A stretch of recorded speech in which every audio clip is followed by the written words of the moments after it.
Mancha y de la Asociación de Amigos del Museo de Ciudad Real Convento de la Merced, quiero darles la bienvenida y agradecerles su presencia a este ciclo que estamos manteniendo durante el mes de febrero y que hoy tendremos la conferencia titulada El legado de los olvidados, grafitos y grabados en la Edad Media, a cargo del doctor don David Gallego Valle, profesor del Departamento de Historia Medieval de la Facultad de Letras de Ciudad Real. Él, aparte que bienvenido David, antes de nada, encantado de estar aquí con nosotros. Él es doctor en Historia Medieval, con su tesis, lo leeré, Las fortificaciones del campo de Montiel, siglos VIII al XVI, Historia, Arqueología y Análisis Constructivo. Tengo que advertir que estaría bien que los teléfonos móviles fuesen apagados, que se me había olvidado decirlo antes del inicio de la conferencia. No, quería insistir en la tesis doctoral sobre fortificaciones en el campo de Montiel, porque el doctor Gallego ha conseguido con esta publicación lo que en el argot de la arqueología denominamos una Biblia. Una Biblia es una obra que es de referencia y de obligada consulta a la hora de cualquier tipo de investigación o de intervención que haya que realizar en el patrimonio, porque en él establece unos parámetros constructivos, temporales, históricos e incluso sociológicos que nos ayudan al resto de compañeros a poder abordar cualquier acercamiento a la arquitectura medieval, bien sea defensiva, áulica o religiosa.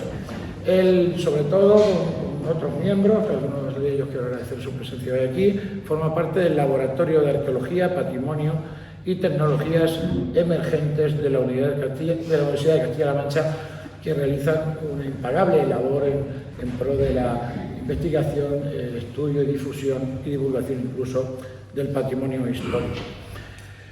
Sobre sus espaldas pesa una larga trayectoria, ¿no?, que aún está muy lejos de alcanzar su techo.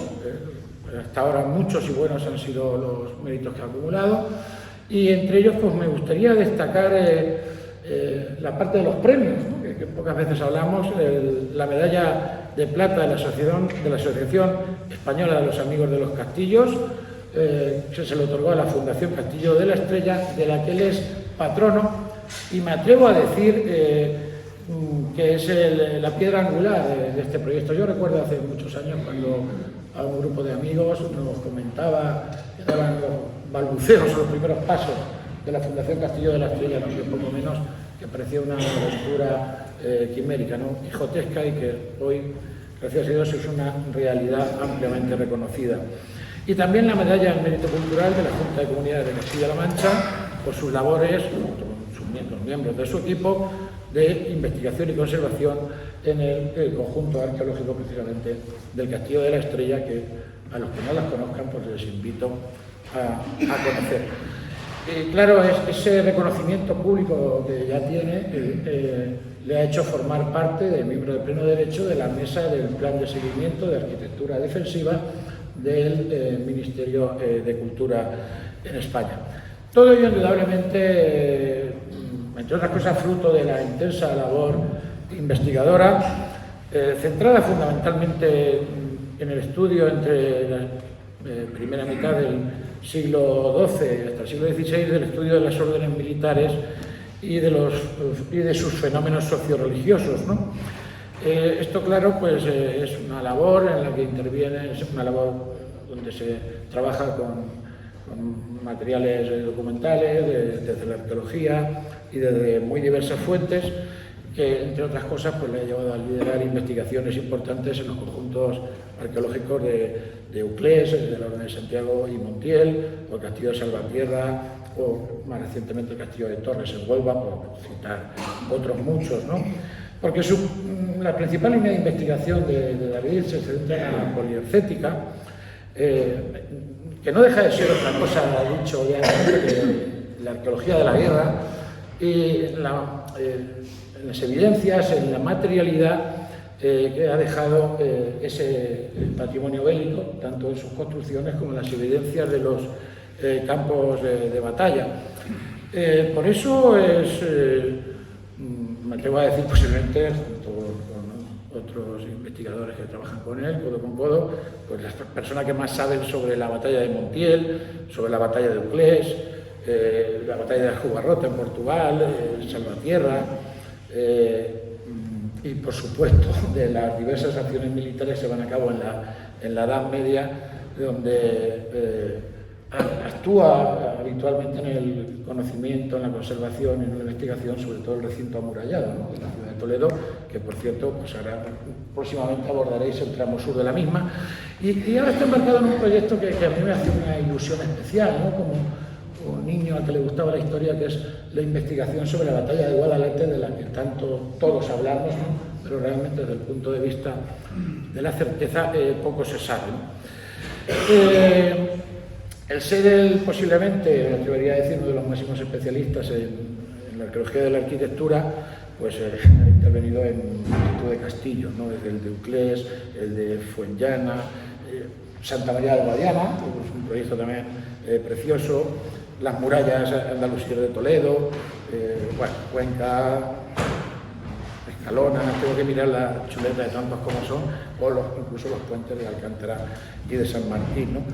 Todo ello, porque yo sí destaco de David una cosa, bueno, destaco muchas cosas, ¿no?, pero destaco una cosa, y es que se le puede tildar de muchas cosas, pero no de ágrafo.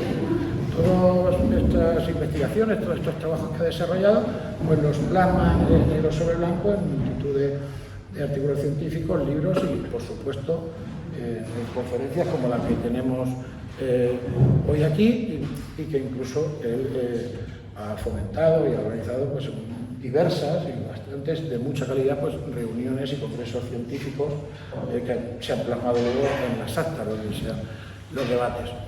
Pero aprovechando que hay aquí futuros egresados de la universidad, quería haceros destacar que todo esto que conocéis del profesor David Gallego y su línea investigadora tiene una base sólida en los 20 años de arqueología profesional que le jalona, porque os puedo decir con certeza una cosa: es un trabajador implacable, ¿no?, inasequible al desaliento, tengo que decirlo.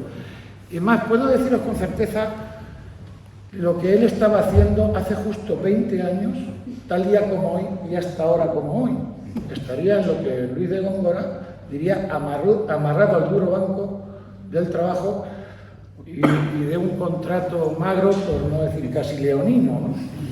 Y eso creo que debe ser un ejemplo para vosotros. Él en esta trayectoria ha intervenido y ha investigado y ha publicado sobre todas las fases históricas, desde el Paleolítico, con aquella intervención en la variante de Uclés, recuerdo, prehistoria, historia antigua, como no fue el primero que sacó a la luz, por ejemplo, las termas romanas de la Ontavia, por supuesto en arqueología medieval y en arqueología moderna.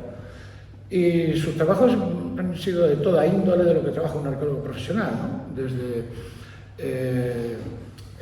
elaboración de estudios histórico-arqueológicos, informes, elaboración de inventarios del patrimonio arqueológico, lo que se llama cartas arqueológicas, prospecciones diversas, controles y seguimiento de impactos de obra, impactos patrimoniales y, sobre todo, indudablemente, pues lo que más nos caracteriza a nivel popular, como es la excavación, ¿no?, que has dirigido y conducido multitud de intervenciones. Por eso digo que no lo veis solo como un medievalista, sino que tiene un conocimiento amplísimo del espectro histórico. Por eso hoy él siempre rápidamente se incorporó a las nuevas tecnologías aplicadas al estudio del patrimonio y prueba de ello es la novedad de lo que nos va a presentar aquí, ¿no?, que es el estudio de los grafitos, de los grabados. Son importantísimas para conocer la condición humana, que en el fondo es lo que nos dedicamos los arqueólogos, a buscar personas, no a buscar cosas.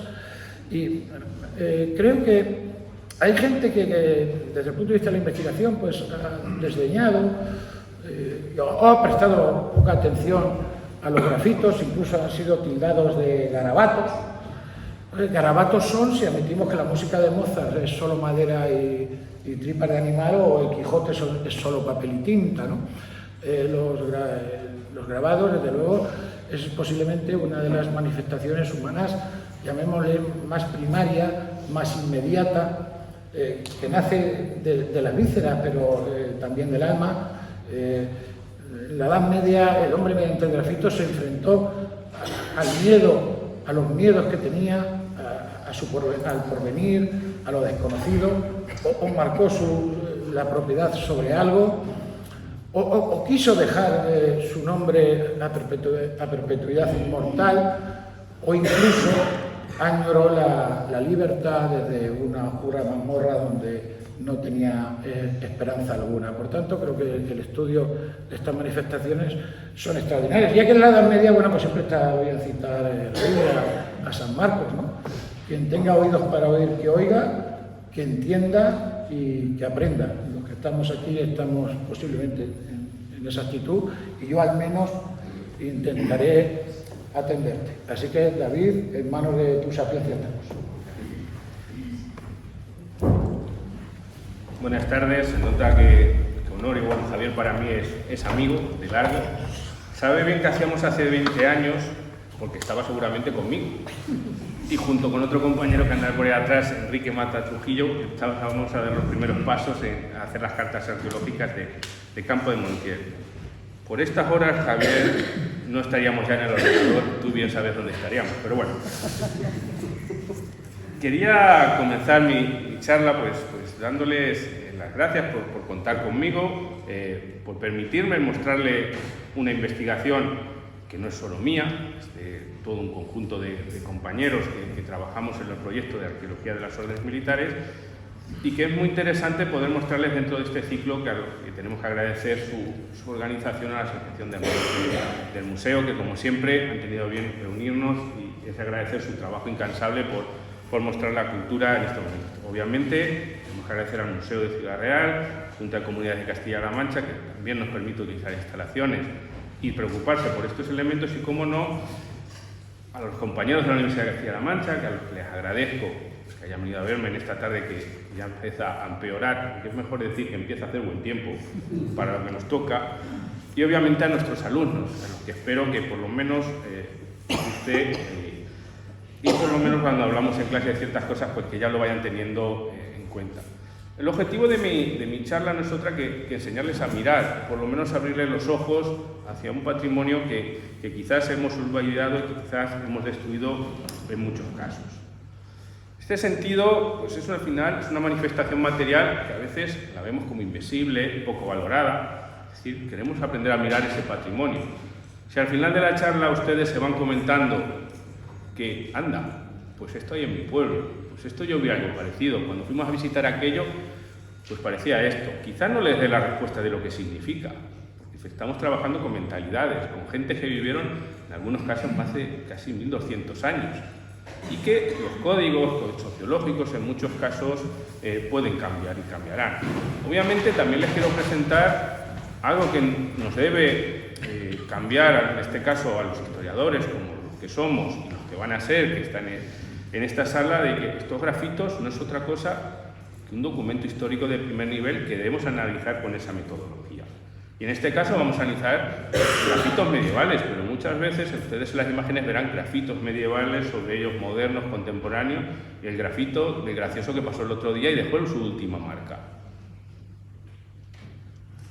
Y además, pues no quería hacerles una charla al uso de ponerles imágenes que haya recopilado por aquí y para allá, sino mostrarles los trabajos que nosotros estamos haciendo y dónde estamos documentando estos grafitos. ¿Por qué? No porque no quisiera hacer un recorrido, que quizá también sería interesante, sino porque en este caso sí que puedo jugar con una baza a mi favor, que es tener la cronología y los estudios históricos para darles mayor información sobre estos elementos. Algunas de las citas sobre estos grabados, Boucher decía que estos grabados, grafitos, como les quieran ustedes denominar, a mí la palabra grafito histórico no me gusta, todo grafito es histórico en el momento que ya se está haciendo. En el caso, Michel decía que es toda inscripción o imagen no oficial trazada a mano alzada sobre una superficie, arquitectónica u otra, cuya función se distingue de los soportes habitualmente empleados para la escritura o el dibujo. Este elemento pues ya nos vendría a definir. Si cogiéramos cualquier otra definición también sería interesante. Un investigador que para mí es muy interesante es Josemi Lorenzo Arribas, que está dándole una vuelta a todos estos elementos, sobre todo a la simbología de todo el conjunto de grabados de época medieval, y que también es interesante tener en cuenta. Bien, es verdad que muchos trabajos de este profesor pues también están vinculados a la visualización de edificios, pero no tanto a trabajos arqueológicos o de contextos que haya podido hacer de primera mano. Por ello hay que tenerlo en cuenta, hace una labor impagable, pero como historiadores también debemos ir hacia esa parte más histórica de estos grabados. Él nos dice, extrayéndolo de un trabajo suyo de 2016, que los grafitos pueden ser algo más que una anécdota o una simple curiosidad si se trabajan con las herramientas adecuadas y un punto de vista situado a medio camino entre la historia social, las mentalidades y de la vida cotidiana. Pero yo me quedaría con esta frase. El grafito, por tanto, y antes que otra cosa, es un acto de comunicación. Un acto de comunicación que viene del pasado y que lo podemos ver a diario. Obviamente, ya tenemos una serie de grafitos. Al final no es otra cosa que el yo estuve aquí. Muy interesante. O, cómo no, los que somos mayores, yo me cuesta mucho porque pongo muchos ejemplos en clase sobre la vida de Brian y que al final la voy a proyectar en clase, porque no es impagable esta película. ¿Quién no recuerda esta imagen de los grafitos que hace Brian y que tiene mucho de carga sociológica? Una reivindicación que queda en esos grabados y que nos viene al pelo para explicar. O, cómo no, los vítores a partir del Renacimiento que tenemos en muchas catedrales, edificios históricos, que al final no es otra cosa que unos grafitos que expresan un estado de ánimo, una consecución, un yo estuve aquí, un yo estudié aquí, etcétera, etcétera. Y, obviamente, esos grafitos históricos son un reclamo para dejar nuestro continuo paso por los lugares, a veces no de la mejor forma, que hay una serie de grabados del castillo de Alhambra, luego volveremos sobre ellos, que muchas veces se confunden con marcas de cantero. Los grafitos son otra cosa, no tienen ese componente arquitectónico o económico, pero como ven ustedes, al final no es otra cosa que dejar una marca que en ese momento queremos hacer. Grafitos lo hacemos a diario para muchas cosas. Piensen ustedes que dentro de unos años, si aquí se conserva algo, porque las construcciones actuales dejan poco a la conservación, pues tendremos que entender estos elementos también. O, ¿quién no ha visto un grafito en la marca de un árbol expresando su amor? O el yo pasé por aquí. Es inherente al humano dejar su marca en cualquier momento. Pero es que a veces cuando se hacen estas marcas expresa el sentir de un pueblo, como Albaladejo en Ciudad Real, donde se conserva un elemento patrimonial excepcional desde el punto de vista etnográfico y histórico, como es la era de los corazones, donde a lo largo de siglos, por aquí tengo alguna amiga de Albaladejo, las personas enamoradas han bajado a esa era a desmarcar su amor y a dejarlo grabado en piedra. No dejen de visitarlo si tienen ocasión. Pero cuando nos enfrentamos a los grafitos medievales, pues tenemos una serie de problemáticas que quiero abordarles antes de comenzar a ver los ejemplos que les quiero mostrar. Muchas veces tenemos dificultad para su localización y su estudio, lugares inaccesibles, otros no tanto, muchas veces conservación, están hechos con materiales que al final es rayar una pared de yeso, de cal, en una piedra, se erosionan, etcétera, etcétera, se transforman por otros grafitos que se hacen sobre ellos y a veces nos es difícil estudiarlos. Obviamente tenemos muchos problemas para entender la cronología de esas representaciones. Obviamente no tenemos prácticamente ninguna representación iconográfica en el arte oficial, por decirlo de alguna manera, o las fuentes escritas sobre esos grafitos, que nos puedan dar códigos, que nos puedan aportar una información de base sobre la que empezar a trabajar. Por ello, se hace fundamental el contexto histórico para estudiarlo. No debemos perder de vista lo que les comentaba. Estamos ante un documento histórico que nos sirve de base y nos aporta también información para estudiar yacimientos, edificios, etc.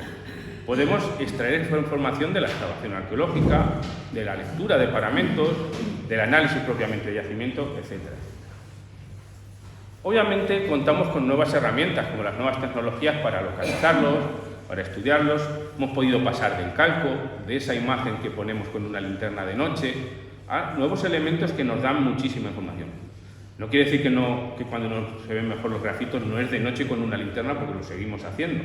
Pero tenemos otros medios que les mostraré y que creo que también nos puede venir bien para estudiar sobre todo grafitos más perdidos. Y obviamente debemos repercutir en esta valoración de estos elementos como una fuente histórica, en este caso, yo arrimo el hombro para mi sardina, en este caso para el periodo medieval. Estamos prácticamente empezando a hacer historia a través de estos grafitos en el periodo medieval. Obviamente, si yo les pongo esta imagen, ustedes dirían, es preciosa la iglesia, ¿no? O esta, claro, dirían, se han conservado los yesos, claro, hay pinturas murales. Pero es que si solo se conservan grafitos, ¿por qué los quitamos? ¿Por qué picamos los yesos? ¿Por qué desprendemos a los edificios de su piel? Si una persona de la Edad Media, o prácticamente de hace 50 años, le mostráramos un edificio pelado, con yesos picados, arrancada la piel, el alma del edificio, nos llamarían bárbaros, y con razón. Los edificios históricos tienen una piel que paso tras paso, año tras paso, el hombre ha ido dejando su impronta, que es un legado histórico que es fundamental. Por ejemplo, la iglesia de San Esteban de Gormaz, a que le animo a visitar, cuando se iba a restaurar, se tuvo a bien hacer primero un estudio de paramentos donde descubrieron más de 4.000 grafitos impresos y que hace un recorrido desde la construcción del templo en el siglo XII hasta prácticamente mediados del siglo XX. Aquí ven ustedes una imagen, o pueden ver una imagen del proceso de restauración con todo el edificio lleno con grafitis de todas las tipologías que ustedes puedan imaginar. Algunos rayajos, elementos contables, etc. Muchos de ellos no tienen sentido, solo marcar que yo he estado aquí, que este edificio pertenece a mi comunidad y poco más. Dentro de época medieval podríamos localizar los grabados en multitud de edificios en el territorio y yo les voy a proponer para iniciar este recorrido algunos de ellos. Obviamente, como les he mostrado, en el interior de templos, en muros, puertas, suelos, capillas, incluso los cementerios. Más allá de poner una estela, muchas tumbas se marcan con inscripciones, símbolos de protección o directamente con marcas diversas que no somos capaces de entender en estos momentos. En fortificaciones, no hagan por leerlo porque es la letra pequeñita, pero para que se hagan una idea. Principalmente en concentraciones de lugares de paso, puertas, estancias, una profusión de aljibes en las mazmorras, como podemos ver en Calatrava la Vieja. Pero hay elementos que son interesantes porque están en lugares de uso recóndito, a veces solo accesibles durante el momento de construcción del edificio. ¿Por qué se hacen esos grabados? No son grafitos que se estén haciendo al paso, sino que hay una profusión o hay una idea de que cuando la obra está terminada hay que marcarla, hay que protegerla y a veces se crean una serie de símbolos y que son interesantes. Y de esos lugares del mundo medieval, molinos, canteras, dehesas y cañadas, zonas de aguada, puentes, encerraderos, luego hitos y lugares de limitación del señorío, de los distintos señoríos que tenemos en la Edad Media. Todo se marca, todo se escribe. Obviamente, como vemos a día de hoy, las ciudades están llenas de grafitis, todo el mundo al final quiere tener esta marca. Bien, es verdad que ahora nos denuncian, cambia un poquito, pero en la Edad Media también había estos elementos prohibitivos, pero aún así se seguían haciendo porque tenían un valor también para la comunidad. Y otros edificios de caracterización ligados a la protección del hombre en la naturaleza. El hombre, la naturaleza es hostil, y además también para el marcado de antiguos lugares de culto, paganos, que se quieren cristianizar, como veremos posteriormente. Algunas tipologías, no voy a incidir sobre ellas porque la vamos a ir viendo, pues de autoría, marcas de propiedad, a través de grafitos textuales, figurativos, de los que muestran escenas, dibujos aislados, geométricos, que quizás sean los más profusos por la fácil que tienen hacerlo y porque tienen una simbología muy marcada, otros abstractos que no sabemos qué significan, ni nos debemos de ver a los sesos. A veces la gente pinta, graba porque le da la gana y a veces no tiene sentido, la cabeza de la gente funciona a su manera. Pautas y anotaciones, contamos con grafitos que marcan anotaciones e incluso melodías que se han podido reproducir. Y contables, piensen ustedes en esos peines en las cuevas por donde pasa el ganado en los vados, donde se van marcando 10 cabezas, 20 cabezas, y al llegar al cielo se hace una raya. 100 cabezas de ganado ha pasado ese día. Yo muchas veces no sabía qué significaba hasta que la buena suerte de juntarse con gente del campo y que te explican cómo lo usaban esos elementos. Y obviamente grafitos numéricos con fechas, etcétera, etcétera. ¿Qué funciones tienen los grafitos?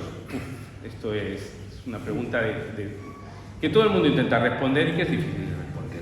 Obviamente depende de cada uno de ellos, su relación con la contextualización geoespacial.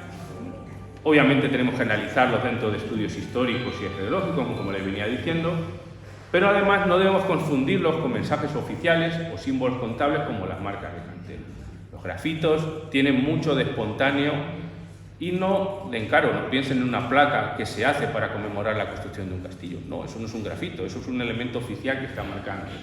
O las marcas de cantero, que son muy profusas, eso tienen otra serie de elementos y que, por desgracia, a veces se confunden con marcas de cantero.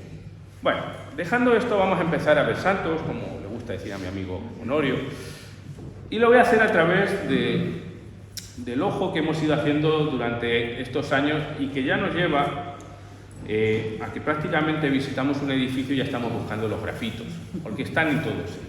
Esta iglesia, en Burgos, tengo la suerte de poder veranear por allí, hay el patrimonio que por desgracia se va abandonando o es poco usado, pues tiene todavía mucho de que contarnos. San Miguel de Almendres, una iglesia del siglo XII, con una portada excepcional, muy maltratada, la piedra de allí, esta arenisca, está muy maltratada, pero si en esta imagen les diría que hay más de 150 grabados, pues ustedes dirían, pues quizá muchos son rayas, pero no solo medievales, en muchos de ellos, en esta iglesia no, sino en una iglesia muy cercana, estaban todavía grabados de hace 50 años, escribiendo cuánto había aportado cada uno por sacar a coronar a las andas de la Virgen. Y se marcaban en la puerta y se iban tachando año a año, se borraban. Pero eso convive con otras marcas. Por ejemplo, estos discos solares. Esto está hecho posteriormente. Marcas de protección, posiblemente elementos relacionados con estos canteros, porque no es una marca fácil de hacer, pero que sí que quizá tenga esa marca de protección. Yo, muchos de los grabados que les voy a presentar no tengo respuesta para lo que son. Lo que sí que quiero presentarles es que están ahí y que debemos empezar a entenderlos. O la multiplicidad del símbolo de la cruz. No voy a incidir sobre este elemento porque hay cruces por todos sitios. Hay otros grabados sobre los que ahora no voy a incidir. Hay estrellas. Y bueno, sobre ellos y sobre otros más interesantes ahora trabajaremos con las nuevas tecnologías para que ustedes lo vean mejor. Estas jambas continuamente se siguen grabando hasta hace 4 días y ahora veremos por qué. ¿Por qué creemos que lo hacen? Aquí ustedes pueden intuir un grabado. Además, gracias a estas nuevas pantallas se suele ver muy bien. Tenemos el grabado de un caballo medieval además, representado con los arreos, una cruz y muy constantemente estos grabados de cruces de 5 puntas, de 6 puntas, 7 puntas, que van a tener un sentido simbólico muy marcado. Incluso lo encontramos en el arte medieval románico. Estas estrellas se incluyen dentro de los programas iconográficos como símbolos de protección. Obviamente, este grabado de un caballo es excepcional. Tenemos a lo largo de la media una multitud enorme de caballos grabados, jinetes, armamento, etcétera, etcétera. Claro, ustedes pueden pensar, pues están marcando un caballo de guerra, tal, tal. Vamos a la versión más interesante. ¿Y si ese es el señor que tiene un caballo que por primera vez ha tenido un caballo y le da la gana marcarlo en la iglesia? Pues está contento. Comprar un caballo era el sueldo de un año para una persona media en la Edad Media, un caballo repetitivo. O aquí, una repetición constante. Aquí tenemos una cruz, que solo contrastándola podríamos ver una cruz, en esta ya es de la Edad Moderna, una cruz sobre podio, una cruz de Calvario, un vecino, que se denomina JB, no pensamos en bebidas espirituosas, o sí, quizás alguien se alegró ese día en el pórtico de celebrarlo, pero gracias a las nuevas tecnologías y a poder ir marcando, todavía iríamos una capa más atrás, la más perdida donde aparece una estrella, 2 símbolos de peces y una serie de marcas que unas anulan a otra y cruces. Esto es muy común y, como veremos a continuación, tiene un porqué. Series de marcas que podemos ver, infinidad. Solo les he puesto algunas imágenes para que vean y que nos acompañen a lo largo de la conferencia. 5 estrellas, 6 estrellas, 5 puntas, 6 puntas, 7 puntas. Dejemos esa visión de la estrella de la pentalfa con la caracterización que podemos tener a día de hoy, o la estrella de David en este sentido, es mejor denominada de 6 puntas, porque son símbolos que vamos a ver en todos los idearios, tanto en el musulmán como en el cristiano, como en el hebraico, y que en muchos casos van a tener funciones similares.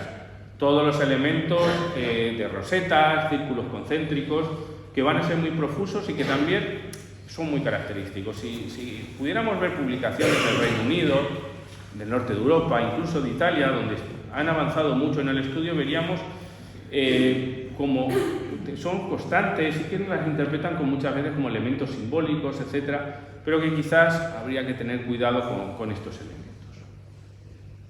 Otro de los trabajos, ya más en profundidad, no es tanto de una visita, es una iglesia que quizá ustedes hayan visitado, Santo Toribio de Lébana, por su trascendencia dentro de la cristiandad. Cuando hicimos, y seguimos trabajando en ello, el estudio de paramento, en este caso para la fundación del Camino del Lebaniego, quizás, aparte de muchas cosas que me niego a reproducir aquí para no ser excomulgado otra vez por el abad, cuando le estuvimos hablando de la cronología posiblemente de las puertas, pero bueno, cosas que hay que dejar para los informes internos, quizás se sorprendieron mucho de las grafías, porque está lleno de grafitis por todos lados esta iglesia. El convento no lo hemos estudiado como tal porque no formaba parte del proyecto, pero que es muy interesante. Y además que nos vino muy bien como elemento para acotar en este caso la construcción de un edificio previo, porque todos los grabados que íbamos encontrando estaban descontextualizados en el edificio del 13, posiblemente eran grabados del edificio del siglo XII. Difíciles de ver, eso sí, cuando acabamos el estudio de parámetros sí que pudimos ver esos elementos. Importante no confundir con las marcas de cantero. Había una marca de cantero muy repetitiva, que además era difícil de acotar, porque cuando intervino allí regiones devastadas, usaron sillares, lo revolvieron, fue un caos tremendo. Pero, por ejemplo, en la torre, que no estaba tocada, en varios sillares todavía, o en varias mamposterías todavía se veían estas cruces de 6 puntas, en un sitio recóndito. Además, lo que nos dimos cuenta que esta mampostería estaba reaprovechada, por lo que ese valor histórico, esa marca, se había descontextualizado, pero nos venía muy bien a la hora de acotar materiales que se iban reaprovechando del templo. O, fíjense, la mitad de un alquerque, como veremos a continuación, estos juegos, ahora veremos las tipologías, que está dentro de un sillar, pero partido en dos. Posiblemente es un grafito con un elemento quizás simbólico o una marca, y no relacionada como el juego así, porque estaría formada por 2 piezas de sillares y que no tendría sentido jugar con 2 sillares cuando estamos trabajando, cuando estamos labrando. Alquerque en este caso de 9. O, en otro sentido, no sé si lo alcanzan a ver, poco a poco yo creo que lo irán viendo ustedes, volvemos a tener la misma marca. Estas marcas son hipercomunes, esta reproducción de este juego, que tiene un origen muy antiguo en el Mediterráneo, que es reproducido en época islámica, en época cristiana, y que algunos investigadores para época cristiana lo vinculan como un símbolo de protección a través de la formación de cuadrados, triángulos, estrellas y todo ello amalgama en el interior. Obviamente ustedes conocen estas miniaturas de estos juegos de alquerque, de estos juegos de damas, y que tienen mucha profusión y que vamos a ver muy representados, tanto como grafitis como directamente sobre juegos, como por ejemplo conocemos muy bien en Montiel, donde tenemos en torno a media docena de alquerques con las fichas de juego y en posición arqueológica, que nos viene muy bien para estudiarlo y distinguirlo de otros que han aparecido grabados en paredes, en tinajas, en piezas sueltas y que no son aptos para el juego. Obviamente, estos alquerques no solo aparecen en el mundo cristiano. El mundo andalusí también tuvo esa idea de grabarlo. Tenemos multitud de grafitis de época andalusí, islámica, etcétera, etcétera. Este verano, sin ir más lejos, excavando una mezquita en el entorno de Uclea, una mezquita almorávide, que va a ser muy interesante cuando finalicemos su publicación. Entre esos materiales, no voy a incidir en ella, es una mezquita muy pequeñita, de planta rectangular con los restos del mihrab en este punto. Aparecieron estos símbolos en las propias tinajas que encontramos. Un símbolo de estrellas y puntas, que en este caso no es un grafiti como tal, sino que es una impronta que se hace profeso. Pero en una de las tejas ya nos vuelve a aparecer los restos de un alquerque. Y aquí no hay un reaprovechamiento, no hay cultura posterior, las tejas se caen, se han grabado, quizás ese símbolo de protección se ha marcado en una teja que se ha caído, o cuando está la teja fresca se marca y se mete dentro del tejado, quizás como un símbolo de protección, tal vez.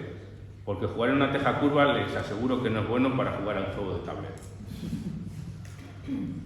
Por ello les podría proponer una serie de funciones apotropaicas de estos grafitos o símbolos,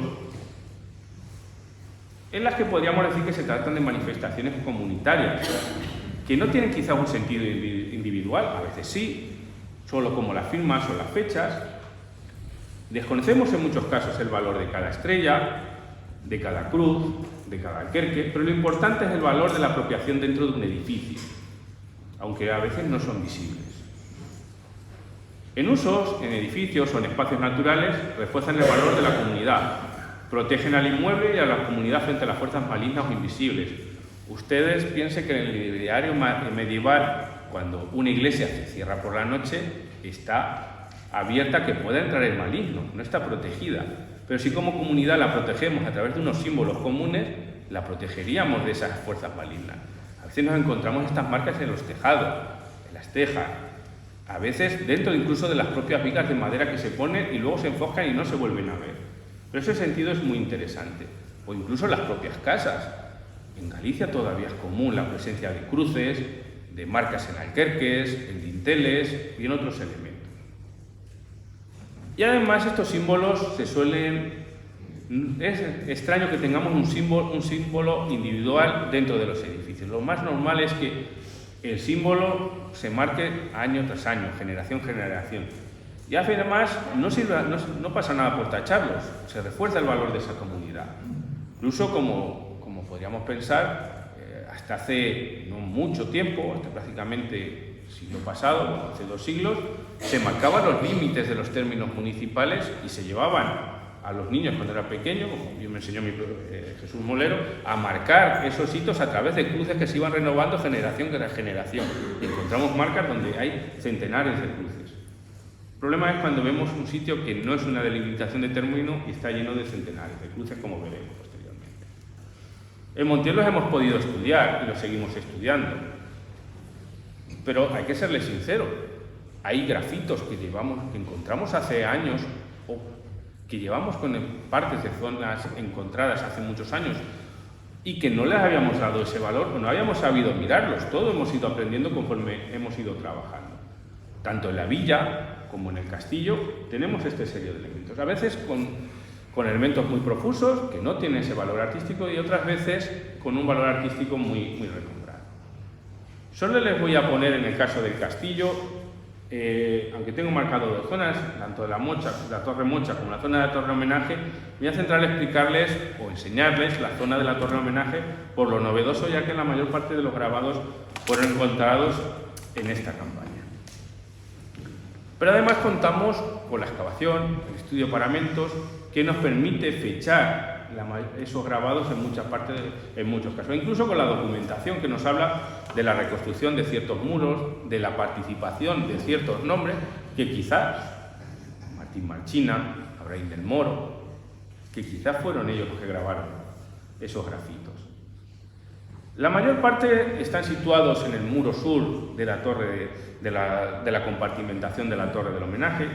Sabemos que hay más grabados, a día de hoy estamos trabajando en técnicas para poder registrarlos y que, pues bueno, si les mostrara esa imagen, fíjense que todos ellos los hemos registrado o al alba, cuando la luz es rasante, o al atardecer, o ya de noche directamente, porque si no, no hay manera de verlos, o no veríamos la riqueza.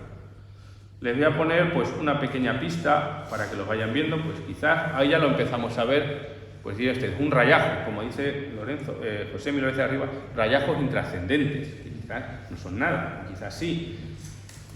Otros rayajos, cuando los veíamos y los íbamos excavando, el problema a veces es que estos grabados pues, se acaban erosionando, están, como ven, sobre el mortero de cal, que muchas veces se cae y que directamente se pierde. Y que cuando vamos excavando es muy difícil de verlo porque se ha deshecho ese yeso, ese mortero. Si le pusiéramos una luz rasante ya de noche, yo creo que ustedes lo verían mucho mejor.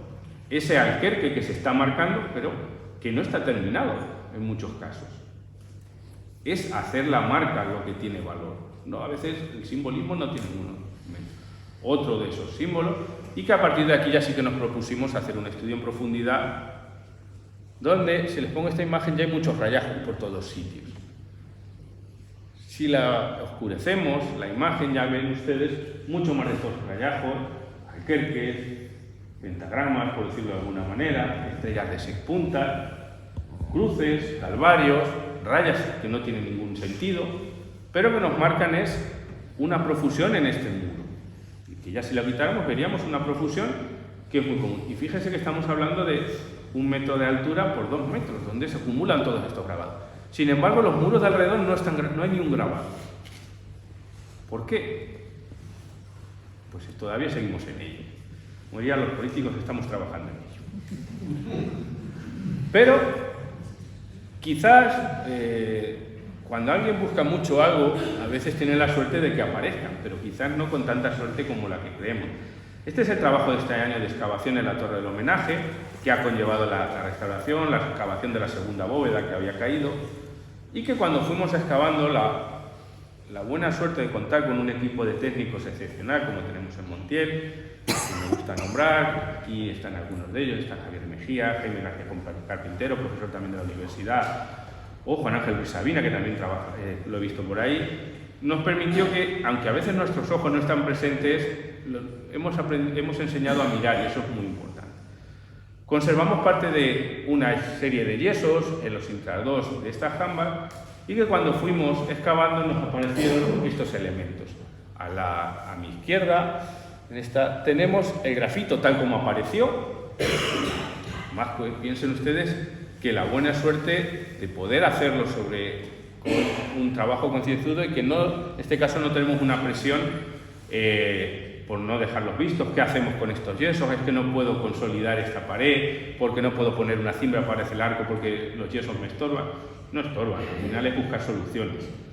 Pues tenemos esta figura que nos aparece togada, con la mano abierta, y con esta mitra que lo está tocando. Y podríamos pensar, obviamente, una figura religiosa que, tratándose de un edificio de órdenes militares, nosotros nos gustaría que fuera el prior de Uclés, con esa panoplia, que él le representa también como un obispo.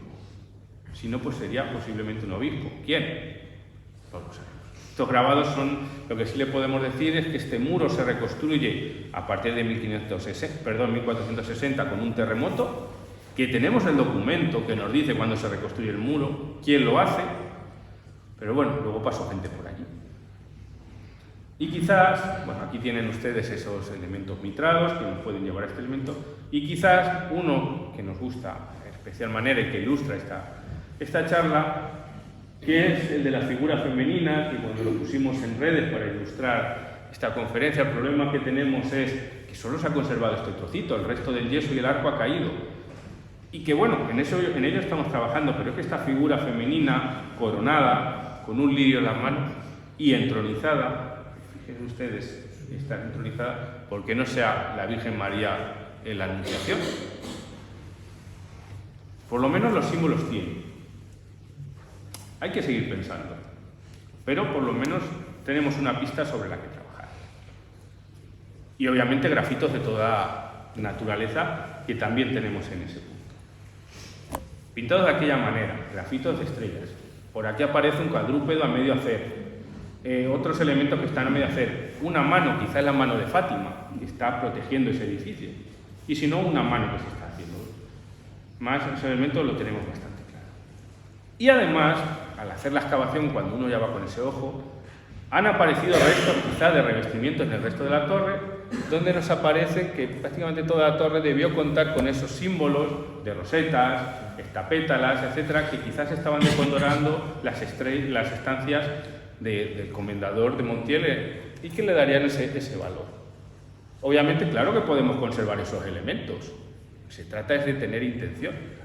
Se puede montar una cimbra y dejarlo para su visita y que lo contemple la gente y pueda disfrutar de esa riqueza. Aquí la visita a día de hoy, como podríamos verla en el Castillo de Montiel. O en la propia iglesia de Nuestra Señora de la Estrella, donde no me voy a entretener, pero solo marcarles un detalle. Dentro del conjunto de tumbas también se repiten estos elementos. Una reconstrucción virtual, no voy a entrar. En los sillares encontramos también restos de alquerques marcando y otros elementos que son muy comunes.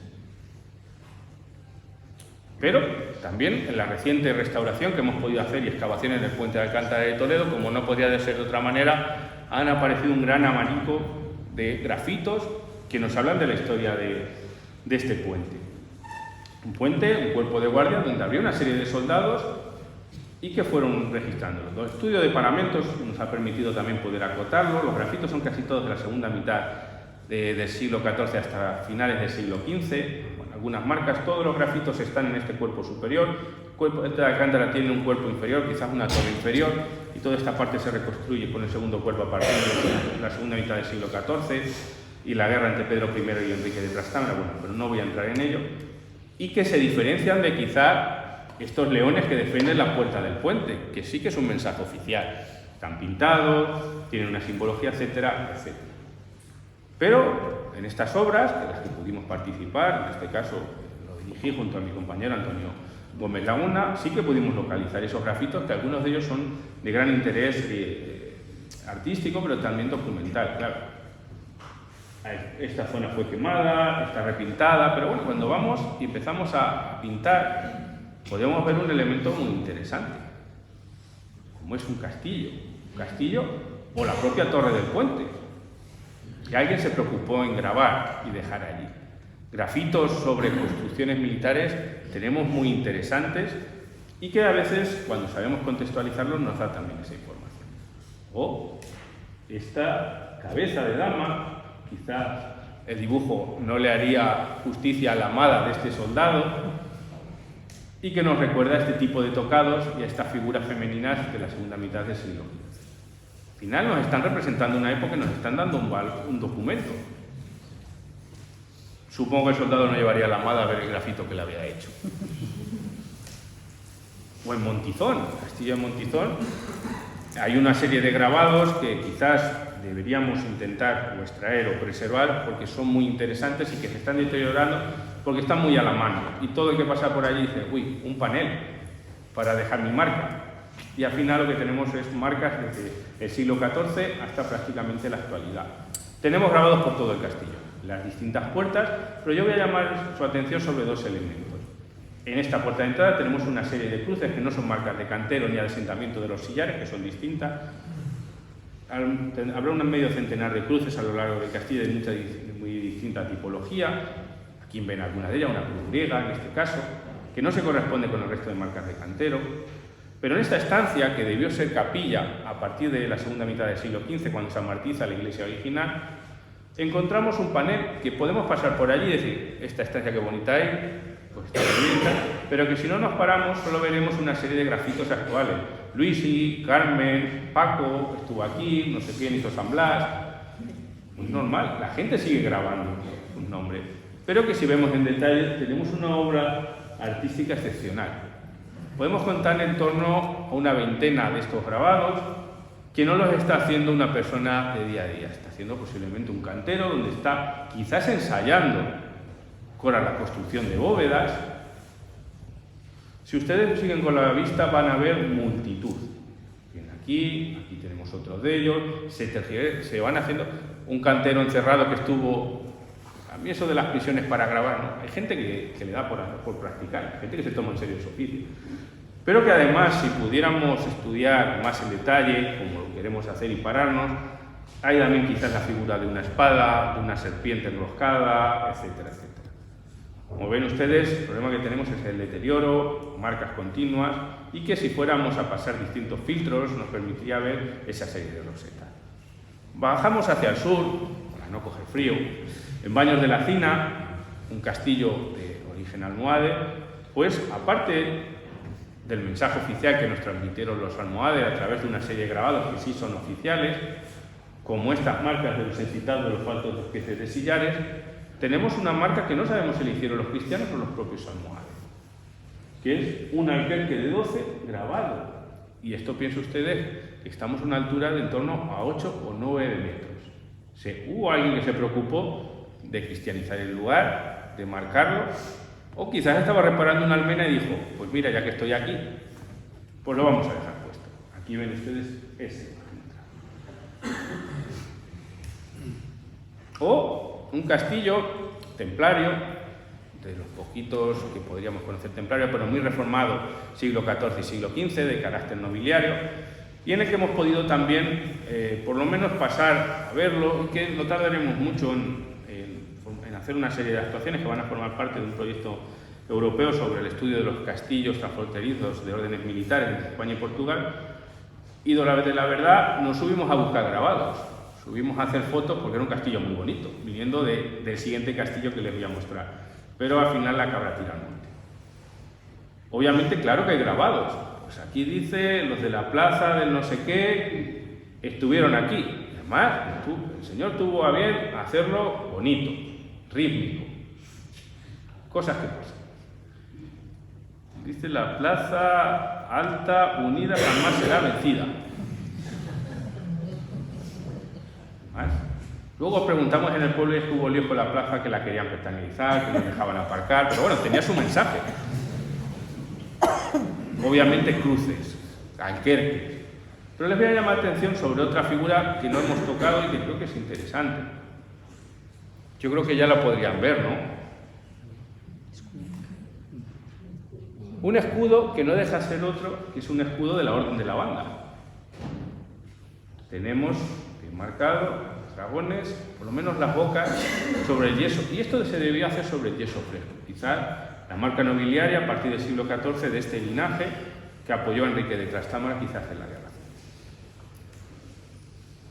Y otro de los castillos en los que estamos trabajando, el castillo de Torres, mencionaba mi amigo Honorio, donde al hacer el estudio, nosotros no buscábamos grabados, ellos nos encontraron a nosotros. Hemos podido localizar tanto el castillo como la barrera, como cuando nos mandaron allí, nos mandaron a hacer el estudio para hacer la intervención de restauración que se va a cometer ahora con fondos europeos, pero lo que le encontramos fue al final un castillo de la Orden de San Juan, a nosotros mucho todo el tema de órdenes militares, y además toda una aldea de repoblación de la propia Orden de San Juan, pero en este caso de la rama portuguesa. Está muy bien fechado por documentación la construcción del castillo, de la iglesia, y luego el paso y la destrucción del castillo a partir del siglo XV. Por tanto, los grafitos los podríamos enmarcar en un rango que iría en torno desde mediados del siglo XIII a mediados del siglo XIV. El castillo no tiene grafitis, porque entrar aquí es difícil. Subir aquí lleva 50 minutos de cerro a pecho y sin camino, o sea que no hay gente que suba a hacer grafitis. El estudio de paramentos nos marcó muy bien esas cronologías. Y la mayor parte de los grafitos están mirando al sol naciente y en zonas a veces inaccesibles. Esta torre que ven ustedes aquí y todo este ángulo, aunque a día de hoy podemos entrar, no es difícil entrar a este punto, pero en su época era muy difícil y no era accesible, ahora hay mucha colmatación. Y además hay que tener cuidado a veces con los propios decoraciones de los revestimientos. Aquí hay un revestimiento a base de paleteado que nos podría a veces confundir con alquerques, rayas, etcétera, etcétera. Por eso tenemos que tener cuidado y de repente ustedes ya están viendo la imagen. Está empezando a salir ya esta estrella de 6 puntas, hecha de aquella manera, pero mirando y marcando, quizás protegiendo esta torre, quizás la marcaron los soldados, quién sabe. La presencia, en este punto de un tablero de juego, un tablero quizás un ajedrezado, la presencia nuevamente de alquerques, aquí ven ese ajedrezado o un alquerque de 12, y ya que cuando implementamos las nuevas tecnologías, pues se ven mucho mejor. Además, en este castillo estamos pudiendo, tanto en este castillo como en las lagunas de Ridera, que les mostraré ahora para ya finalizar la intervención, estamos aplicando una nueva tecnología que forma parte del trabajo fin de máster de Juan Ángel Ruiz Sabina y que nos está permitiendo documentar a través de fotogrametría, láser escáner y una serie de procesados todos estos elementos que nos hace ver mucho mejor estos grafitos. verdad es que se agradece poder trabajar eso. En esta imagen, otras estrellas son muy comunes a lo largo de todo el castillo, lugares accesibles que ahora no podemos acceder porque están caídos muchos paramentos, que son muy difíciles de ver, y a veces contamos con ayuda para buscar esos grafitos. Pues ahí estuvo esta cierva pues, prácticamente el día entero con nosotros. Grafito, cada vez que nos bajábamos a hacer foto en grafito pensaba que buscábamos comida, pero unos cabezazos era mortal, pero bueno. O en Cumbres, el castillo de Cumbres Mayores en Huelva, agradezco a Juan José Fondevilla que nos llevara a ver este castillo cuando vimos los de Torres, porque es un elemento muy interesante. Ahora también se va a hacer una actuación. Aquí lo que ven ustedes es un dolmen donde había hasta 7 menires, posiblemente más, que la gente del pueblo hasta los años 50 le llamaba las 7 columnas, y que en la intervención, esto luego fue parque, cementerio, bueno, lo normal en los castillos urbanos, con estos amplios espacios interiores. Aquí ven esa serie de menires con una serie de representaciones, y que cuando llegan los cristianos allí, ya en época de Sancho IV y estos grandes castillos góticos, se van a cristianizar a través de cruces latines, se van a marcar todos ellos. No se tiran, se van a dejar dentro del patio de armas, pero cristianizados. Hacemos nuestro culto pagano, pero lo dejamos allí. Hay que también tener cuidado con los dioses a veces antiguos que no conocemos. Obviamente el castillo tiene infinidad de marcas grabados a lo largo de él. No voy a incidir mucho más en ellas, solo mostrarles alguna de que ya estamos en la zona sur y aparecen, por ejemplo, barcos de vela. Son elementos muy interesantes que ustedes pueden ver aquí. Perdonen la fotografía, pero no podíamos meter el dron, estamos muy cerquita de la jamba de la puerta y la cámara no daba para más.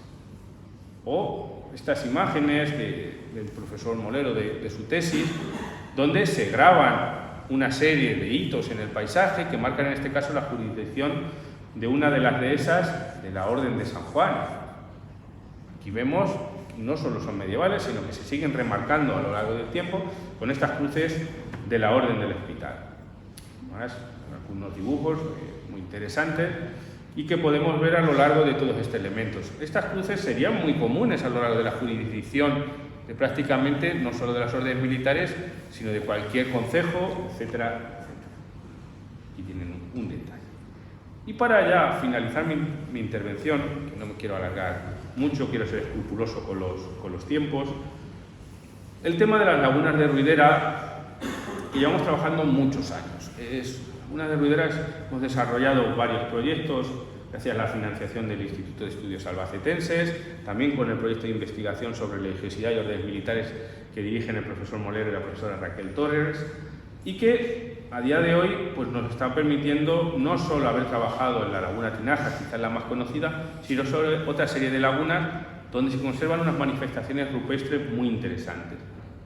Pero como verán ustedes, quizás esto es el lugar que les voy a presentar hoy, la Laguna Tinaja, es algo anormal por la excepcionalidad que presenta. En el Parque Natural tenemos todo un conjunto de zonas de representación de grabados que conocemos muy bien desde la Laguna Tinaja, la Laguna La Lengua, pero que son comunes a lo largo de la toba de las distintas lagunas, que conocemos muy bien toda esta zona a través de estos proyectos, como les decía, vemos muy bien cómo es la evolución del poblamiento, tanto de época andalusí a la ocupación cristiana, o incluso pudimos documentar en el propio Castillo de Rochafida, donde pudimos excavar no hace muchos años. Y lo que les quiero mostrar con esta imagen no es otra cosa de que el contexto histórico es importante. A veces estos elementos no están así porque sí. Desde la Laguna Tinaja, como veremos a continuación, está vinculado a un yacimiento con mucha antigüedad, como son los almorchones.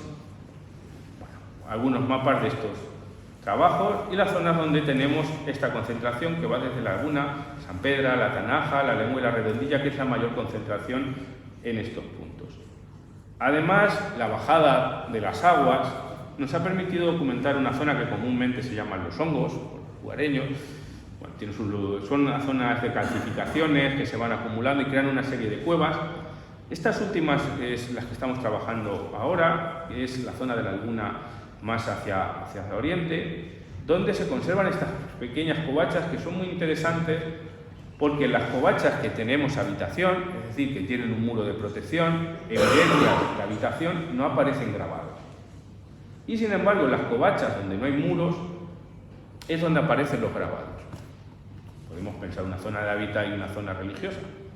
No lo sabemos, pero pueden ir por ahí los tiros. Una de estas covachas, las imágenes a veces son difíciles, pero gracias a las nuevas tecnologías podemos ver esa marca de cruces de Caravaca, distintas incisiones de cruces, marcas distintas que están a lo largo de todas estas covachas. Hay que arrastrarse para poder entrar y están llenas de estas manifestaciones rupestres. Pero obviamente la excepcional es Laguna Tinaja. Podemos hablar de miles de grabados a lo largo de estas lagunas, divididas en una serie de paneles, y quizá la más interesante es la parte sudoccidental, donde estos elementos están asociados a la presencia quizás de un pequeño templete excavado en la roca. A veces los arqueólogos tenemos mucha imaginación, queremos ver una serie de marcas, quizás de un arco, quizá no, a veces lo pensamos, hay que verlo quizá con la reconstrucción 3D, y donde vemos la presencia de un pequeño altar. No tiene orientación cristiana, es un altar que está hecho quizás un punto de ofrendas, quizás no, pero fíjense ustedes, cruz sobre cruz, tipologías medievales, modernas, y prácticamente hasta 1950, quizás desde época de la repoblación. Y además podemos orientarlas muy bien porque tenemos las marcas de los niveles del agua, cuando ha bajado, cuando se ha subido y cuándo se han podido hacer. La mayor parte de ellas en época medieval, pero en época moderna y con la destrucción del dique para la construcción del Granal, el Gran Prior y todos esos espacios, pues se siguieron haciendo. Aquí ven con los distintos elementos tecnológicos, cruces, aquí hay alguna de la Orden de San Juan, cruces, patadas, pues todas las que puedan pesar de distintas tipologías. Estos elementos los vemos por doquier, pero incluso marcas, en mi ejemplo, 1889, pueden ver aquí ustedes sobre esas cruces, y también elementos prehistóricos. Obviamente estas lagunas no las hemos descubierto nosotros, se estudió, pero la mayor parte de ellas se dataron como elementos prehistóricos, cuando sabemos que no lo son. Obviamente hay arte parietal prehistórico, pero la mayor parte de estas cruces son medievales. A lo largo de la laguna, si fuéramos recorriéndolas, hay zonas que son muy inaccesibles, por lo que muchas fotos son del dron. Los grabados se repiten y no van a variar en la tipología que a ustedes les he venido mostrando.